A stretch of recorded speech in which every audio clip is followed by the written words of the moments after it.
Sir, BWSSB chairman ಅವರನ್ನು ಭೇಟಿ ಮಾಡಿ ನಾವು 3-4 ಮನವಿ ಮಾಡಿತ್ತು. ಅದರಲ್ಲಿ ಒಂದು ಯಾವುದು ಸ್ಟ್ರೆಸ್ಡ್ ಏರಿಯಾಗಳಿದೆ, ನೀರಲ್ಲಿ ಸಮಸ್ಯೆ ಇದೆ ಅಂಥ ಏರಿಯಾಗಳಲ್ಲಿ ತಕ್ಷಣವಾಗಿ ಟ್ಯಾಂಕರ್ನಲ್ಲಿ ನೀರು ಕಳಿಸಿ ಅಲ್ಲಿ ಒಂದು ಮೇಕ್ ಶಿಫ್ಟ್ ಟ್ಯಾಂಕರ್ನ ಹಾಕಿ ನೀರಿನ ವ್ಯವಸ್ಥೆ ಮಾಡಬೇಕು ಅಂತ. ಒಂದಿಷ್ಟು ಕಡೆ ಈಗ ಟ್ಯಾಂಕರ್ಗಳನ್ನಂತೂ ಇಟ್ಟು ಹೋಗಿದ್ದಾರೆ, ಬಟ್ ಅದನ್ನು ತುಂಬಿಸಿಲ್ಲ ಇನ್ನೂ ಬಂದು. ಒಂದು ಎರಡನೇದು, ಆದಷ್ಟು ಬೇಗ ಯಾವ್ಯಾವ ಕೆರೆಗಳಿದೆ ಆ ಕೆರೆಗಳನ್ನು ತುಂಬಿಸುವಂಥ ಕೆಲಸ ಮಾಡಿ. ಯಾಕೆಂದರೆ ಕೆರೆ ತುಂಬಿಸಿದ್ರೆ ತಕ್ಷಣದಲ್ಲಿ ಬೋರ್ವೆಲ್ಲಿಗೆ ಅಂತರ್ಜಲ ಮಟ್ಟ ಮೇಲ್ ಬರುತ್ತೆ, ಬೋರ್ವೆಲ್ ರೀಚಾರ್ಜ್ ಆಗುತ್ತೆ ಅಂತ ಹೇಳಿತ್ತು. ಅದ್ರ ಬಗ್ಗೆ ಸರ್ಕಾರ ಏನೂ ಮಾಡಿಲ್ಲ.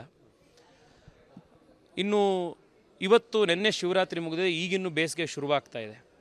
ಈಗಾಗಲೇ ಬೆಂಗಳೂರಲ್ಲಿರೋ ಒಂದು 50% ಬೋರ್ವೆಲ್ಲು ಕುಸಿದೋಗಿದೆ ಅಂತಂದರೆ ಇನ್ನು ಬರೋವಂಥ ತಿಂಗಳು ಬೇಸಿಗೆಯಲ್ಲಿ ಯಾವ ರೀತಿ ವ್ಯವಸ್ಥೆ ಆಗ್ಬೋದು ಅನ್ನೋದನ್ನು ಯಾರೂ ಯೋಚನೆ ಮಾಡಲಿಕ್ಕೆ ಸಾಧ್ಯ ಇಲ್ಲ. ಊರು ಬಿಟ್ಟು ಹೋಗಬೇಕಾದಂಥ ಸ್ಥಿತಿ ಬರ್ಬೋದು. ಸೋಮವಾರ ಭಾರತೀಯ ಜನತಾ ಪಾರ್ಟಿ ಕಡೆಯಿಂದ ಸರ್ಕಾರನ ಎಚ್ಚರಿಸೋಕ್ಕೆ ಒಂದು ದೊಡ್ಡ ಹೋರಾಟ ಒಂದು ಪ್ಲ್ಯಾನ್ ಆಗ್ತಾಯಿದೆ. ನೂರಾರು ಜನ ಇವತ್ತು ಪ್ರತಿ ಗಂಟೆಗೆ ಫೋನ್ ಬರ್ತಾಯಿದೆ, ನಮ್ಮ ಏರಿಯಾದಲ್ಲಿ ನೀರು ಖಾಲಿಯಾಗಿದೆ, 4 ದಿವಸ ಆಯಿತು, 5 ದಿವಸ ಆಯಿತು ಕಾವೇರಿ ನೀರು ಬಂದು ಅಂತ. ಸರ್ಕಾರ ಏನೇನು ಕೆಲಸ ಮಾಡಲಿಕ್ಕೆ ಸಾಧ್ಯ ಇದೆ, ಕ್ರಮ ತಗೊಳ್ಳಿಕ್ಕೆ ಸಾಧ್ಯ ಇದೆ, ಸಮರೋಪಾದಿಯಲ್ಲಿ ಅದನ್ನು ತಗೊಳ್ಬೇಕಿದೆ. ಕೆರೆಗಳನ್ನು ಮತ್ತೆ ಪುನರುಜ್ಜೀವನಗೊಳಿಸಿ ಆಕ್ವಿಫರ್ಸನ್ನು ರೀಚಾರ್ಜ್ ಮಾಡುವಂಥದ್ದು ಇರ್ಬೋದು. ಯಾವ ಕೊಳವೆ ಬಾವಿಗಳು, ಯಾವ ಬೋರ್ವೆಲ್ಗಳು ಬತ್ತೋಗಿದ್ದಾವೆ ಅದನ್ನು ರೀಡ್ರಿಲ್ ಮಾಡಿ ರೀಫ್ಲಶ್ ಮಾಡುವಂಥದ್ದು ಇರ್ಬೋದು. ಮತ್ತು ಬೇರೆ ಕಡೆಯಿಂದ ಟ್ಯಾಂಕರ್ಗಳಲ್ಲಿ ನೀರು ತಂದು ಇಲ್ಲಿಗೆ ತಾತ್ಕಾಲಿಕವಾಗಿ ಪೂರೈಸುವಂಥ ಕೆಲಸ ಇರ್ಬೋದು. ಇದನ್ನು ಸರ್ಕಾರ ಇಮ್ಮಿಡಿಯೇಟಾಗಿ ಮಾಡಬೇಕು ಅಂತ ಆಗ್ರಹ ಮಾಡ್ತಾ ಇದ್ದೀವಿ.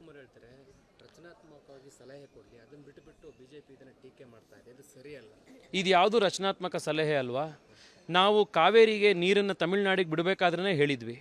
ನಂದೇ ಸ್ಟೇಟ್ಮೆಂಟ್ ಇದೆ, ನೀವು ಅದನ್ನು ಚೆಕ್ ಮಾಡಿ. ಬೇಸಿಗೆ ಕಾಲದಲ್ಲಿ ಬೆಂಗಳೂರಿಗೆ ಕುಡಿಯೋ ನೀರು ಸಮಸ್ಯೆ ಇರುತ್ತೆ, ನೀವು ತಮಿಳ್ನಾಡಿಗೆ ನೀರನ್ನು ಹರಿಸಬೇಡಿ. ಇದನ್ನೆಲ್ಲವನ್ನೂ ನಾವು ಸರ್ಕಾರಕ್ಕೆ ಹೇಳಿದ್ವಿ. ಇದು ರಚನಾತ್ಮಕ ಸಲಹೆ. ಅಲ್ಲಿ ಮಿತ್ರ ಪಕ್ಷ ಅಧಿಕಾರದಲ್ಲಿದೆ ಅಂತ ಹೇಳಿ DMKಗೆ ಸಹಾಯ ಆಗಬೇಕು ಅಂತ ಬೆಂಗಳೂರಿಗರನ್ನ ಯೋಚನೆ ಮಾಡ್ದಲೆ, ಬೆಂಗಳೂರಿನ ಕುಡಿಯೋ ನೀರಿನ ಬಗ್ಗೆ ಯೋಚನೆ ಮಾಡ್ದಲೆ ಕಾವೇರಿ ನೀರನ್ನು ತಮಿಳ್ನಾಡಿಗೆ ಬಿಟ್ಟು ಇವಾಗ ಬೇಸಿಗೆ ಬಂದಂಥ ಸಮಯದಲ್ಲಿ ವಿರೋಧ ಪಕ್ಷದವ್ರು ನಮಗೆ ಟೀಕೆ ಮಾಡಬೇಡಿ, ಸಲಹೆಗಳನ್ನು ಕೊಡಿ ಅನ್ನೋವಂಥ ಮಾತನಾಡಿದ್ರೆ ಹೇಗೆ ಸಾಧ್ಯ? ನಾವು ಅವತ್ತು ಸಕಾರಾತ್ಮಕ ಸಲಹೆ ಕೊಟ್ಟಿದ್ವಿ, ಇವತ್ತು ಸಕಾರಾತ್ಮಕ ಸಲಹೆ ಕೊಡ್ತಾ ಇದ್ದೀವಿ. ಆದರೆ ಈ ಸರ್ಕಾರ ಯಾವ ಸಲಹೆ ಮೇಲೂ ಕೆಲಸ ಮಾಡಲ್ವಲ್ಲ. ಇದು ಕೆಲಸ ಮಾಡದಲ್ಲೇ ಇರೋ ಸರ್ಕಾರ ಇದು. ಬೆಂಗಳೂರಿನ ಜನಕ್ಕೆ ಇವತ್ತು ಕುಡಿಯೋ ನೀರಿನ ಅವಶ್ಯಕತೆ ಇದೆ. ಕುಡಿಯೋ ನೀರನ್ನು ಹೇಗಾದರೂ ಮಾಡಿ ಸರ್ಕಾರ ಬೆಂಗಳೂರಿನ ಜನಕ್ಕೆ 1.5 ಕೋಟಿ ಬೆಂಗಳೂರಿಗರಿಗೆ ತಲುಪಿಸುವಂಥ ಕೆಲಸ ಸರ್ಕಾರದ ಜವಾಬ್ದಾರಿ ಸರ್ಕಾರ ಮಾಡಬೇಕು. ಸೋಮವಾರದ ಹೋರಾಟದ ಕುರಿತಾಗಿ ನಿಮಗೆ ಡೀಟೇಲ್ಸ್ಗಳನ್ನು ನಮ್ಮ ಅಧ್ಯಕ್ಷರು, ಜಿಲ್ಲೆಯ ಅಧ್ಯಕ್ಷರುಗಳು ಕೊಡ್ತಾರೆ.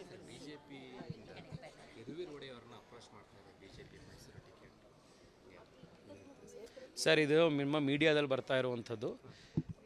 ಇನ್ನೊಂದು 2-3 ದಿವಸಗಳಲ್ಲಿ ಪಕ್ಷದ ಕೇಂದ್ರೀಯ ನಾಯಕರು ಪಾರ್ಲಿಮೆಂಟ್ರಿ ಬೋರ್ಡ್ ಮೀಟಿಂಗ್ ಆಗಿ ಅನೌನ್ಸ್ ಮಾಡ್ತಾರೆ.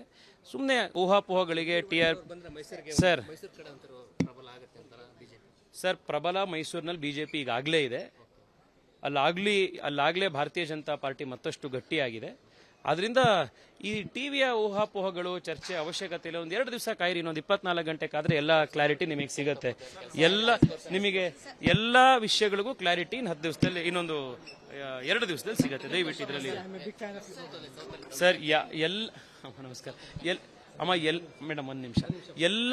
ಎಲ್ಲ ಟಿಕೆಟ್ಗಳು ಕೂಡ ನಿಮಗೆ ಇನ್ನೊಂದು 24 ಗಂಟೆ 11ನೇ ತಾರೀಕು 12ನೇ ತಾರೀಕು ಒಳಗಡೆ ನಿಮಗೆಲ್ರಿಗೂ ಕ್ಲಾರಿಟಿ ಸಿಗುತ್ತೆ. ದಯವಿಟ್ಟು ಅಲ್ಲಿ ತನಕ ನೀವು ನಿಮ್ಮ ಊಹಾಪೋಹದ ಚರ್ಚೆ ನೀವು ನಡೆಸಿ. ಪಾಪ ನೀವು ಮೀಡಿಯಾದವ್ರು ಹೆಂಗೋ ನಡೆಸಿ. ಆದರೆ ಎಲ್ಲದ್ರ ಬಗ್ಗೆ ಕ್ಲಾರಿಟಿ ಇನ್ನೊಂದು 2 ದಿವಸದಲ್ಲಿ ಸಿಗುತ್ತೆ. Thank you. ಅನುಕ್ಷಣದ ಸುದ್ದಿಗಳಿಗಾಗಿ Vistara news YouTube channel subscribe ಮಾಡಿ. ಹೊಸ ಸುದ್ದಿಗಳ ನೋಟಿಫಿಕೇಶನ್ಗಾಗಿ ಬೆಲ್ ಐಕಾನ್ ಕ್ಲಿಕ್ ಮಾಡಿ. ಲೇಟೆಸ್ಟ್ ಅಪ್ಡೇಟ್ಸ್ಗಾಗಿ www.vistaranews.com ವೆಬ್ಸೈಟ್ಗೆ ವಿಸಿಟ್ ಮಾಡಿ. ಅಂಗೈಯಲ್ಲೇ ಜಗತ್ತಿನ ಸುದ್ದಿ ತಿಳಿಯಲು Vistara news Kannada app download ಮಾಡಿ.